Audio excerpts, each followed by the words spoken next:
सुबह के 11 बजे थे। बैंक में रोज की तरह हलचल थी। सूट बूट पहने ग्राहक, चमकते हुए मोबाइल में डूबे कर्मचारी, हर कोई अपनी दुनिया में व्यस्त था। तभी दरवाजे से एक बुजुर्ग महिला अंदर दाखिल होती है। सादे, हल्के से मटमैले कपड़े, हाथ में पुराना लिफाफा, चेहरे पर झुर्रियों के पीछे छुपी शालीनता। जैसे ही वह बैंक में कदम रखती है, चारों ओर नजरें उसकी ओर उठने लगती हैं। ये कौन आ गई? लगता है किसी ने भिखारी को अंदर आने दिया। इतने बड़े बैंक में इसका क्या काम हो सकता है? लेकिन वह बुजुर्ग महिला, जिसका नाम सावित्री देवी था, इन कानाफूसियों से बेखबर धीरे धीरे कस्टमर सर्विस काउंटर की ओर बढ़ती गईं। काउंटर पर श्रुति, एक युवा बैंक कर्मचारी, बैठी थी। सावित्री देवी ने विनम्रता से कहा, बेटी, मेरे खाते में कुछ समस्या आ रही है, जरा देख लोगी? श्रुति ने उनके कपड़ों पर नजर डाली और बेमन से बोली, मुझे नहीं लगता कि आपका अकाउंट इस बैंक में होगा दादी। सावित्री देवी मुस्कुराईं। बस एक बार देख लो बेटी, शायद हो सकता है।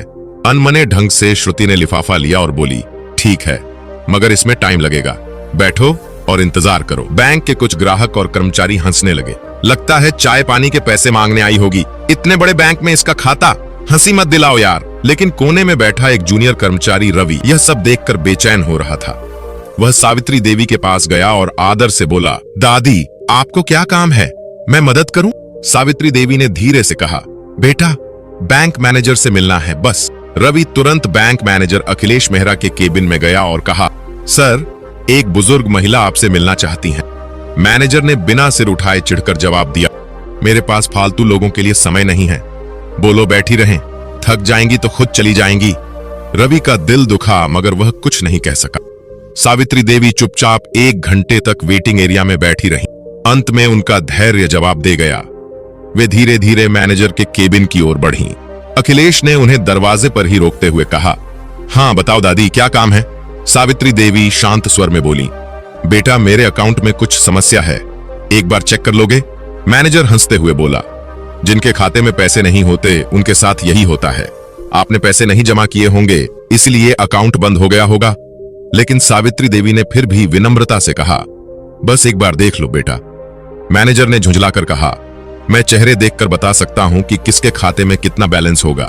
जाओ, बैंक छोड़ दो। सावित्री देवी ने अपना पुराना लिफाफा उसकी टेबल पर रखते हुए कहा, ठीक है बेटा, इसे एक बार जरूर देख लेना। वह धीमे कदमों से बाहर चली गई। रवि को यह बात खटक रही थी। उसने चुपचाप लिफाफा उठाया और अकाउंट चेक करने लगा। अगले ही पल उसके पैरों तले जमीन खिसक गई। सावित्री देवी इस बैंक की सबसे बड़ी शेयर होल्डर थीं। 70% बैंक के शेयर उन्हीं के नाम पर थे। मतलब बैंक की असली मालिक वही थीं। रवि भागता हुआ मैनेजर के पास गया और सारी जानकारी उसकी टेबल पर पटक दी। मैनेजर ने देखा तो उसकी आंखें फटी की फटी रह गईं। दूसरे दिन सावित्री देवी फिर बैंक आईं।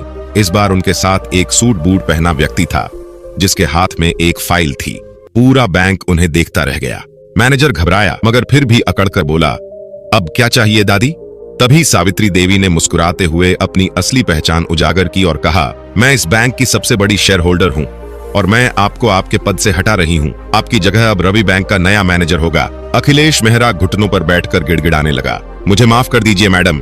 लेकिन सावित्री देवी का जवाब साधारण था, माफी उन्हें दी जाती है जो अपनी गलती सुधारने के लिए तैयार हों। पूरा बैंक स्तब्ध रह गया। सीख, इंसान को उसके कपड़ों से मत परखो, उसकी काबिलियत को समझो। अगर आपको यह कहानी पसंद आई तो वीडियो को लाइक करें, कमेंट करें और शेयर करना न भूलें। मिलते हैं अगली प्रेरक कहानी के साथ।